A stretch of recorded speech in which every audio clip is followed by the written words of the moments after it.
She knew how to act cool when she wasn't feeling cool, and it was something guys like Gold and Richard needed to see out of her.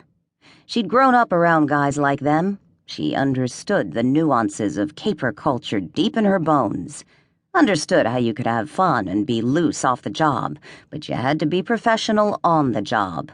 She'd even gone through a phase where she imagined cultivating the pro side in herself by getting really good at shooting, as if that would have won her father's love. Her father. Victor, she called him now.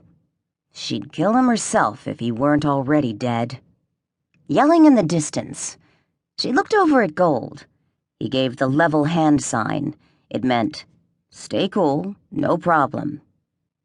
Nadia pocketed Artie and took Lizzie from her shoulder holster and checked the safety, hoping Gold didn't notice that she'd done it a few times already. She put Lizzie back. She'd like to know Lizzie had her safety on. Darkest before dawn, she thought, as she shifted on her feet, shaking out one leg, then the other, and stretching her neck. God, it was humid. She hadn't gotten to do her preventative pee, damn it. If worse came to worst, she'd drop her pants and pee right there. Gold wouldn't even bat an eyelash. With these guys, it was all about taking things in stride. Off the job, they talked about shooting and law-breaking casually, with the same weight as something stupid, like how you'd eat an Oreo. Back when Victor was running his empire out of the mansion, you'd hear guys sitting around and saying things like, "Let's pop this guy, and then I need to stop at the post office." Or, "Should we stop at the post office first?" She'd tried that in the van on the way to the first raid, going on about her love of curly fries while loading Lizzie. All it had done was to make her sound like a psycho, and when she'd looked up, Richard was laughing silently. He saw through everything. Well, she'd do what it took. She'd be what it took.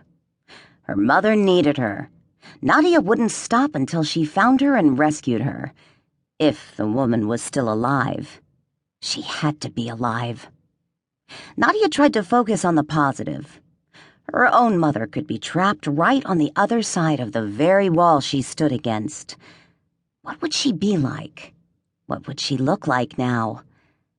The warehouse they were about to raid had once been part of Victor's empire, but now it was in the hands of the Quartet, the four gangs that had divvied up her father's lines of business after he died. It had a functioning garment distribution front like all of the Quartet co-ops, and there would be 4 loading bays. Those bays would lead into 4 locked sections. One section belonged to each criminal gang. Totally separate lines of business, bunked down together in a perfectly machined underground railroad for everything illegal. The garment distribution front made it seem legit. Nadia had taken an animal life class at the college she'd attended. She'd picked the class because it seemed easy.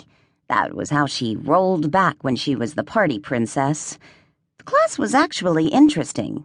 She learned, for example, that cats that would normally fight each other over territory would drop their territorial squabbles in the face of a large food source, such as a fisherman's wharf. If the Quartet gangs were cats, the cooperative warehouses would be their fishermen's wharfs. Shared territory, an economy of scale, and convenience too good to fight over. A crunch in the distance. Gold put out the level hand, and she nodded. The crunch was one of their guys. Weird that the warehouse guards were off schedule. Over weeks of watching, they rarely saw the guards deviate from their schedule.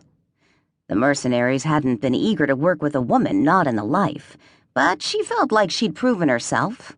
Anyway, she had to come along. If she weren't along, there would be no way that they could identify her mother.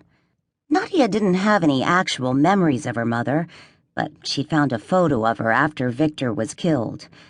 She'd stared at it for so many hours that she felt sure she'd recognize the woman even though it had been taken 30 years ago.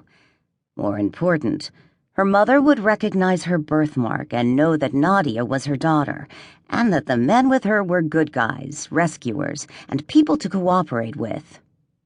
6 months ago, Nadia found the bewildering photo of the girl in the dingy slip, holding her as a baby.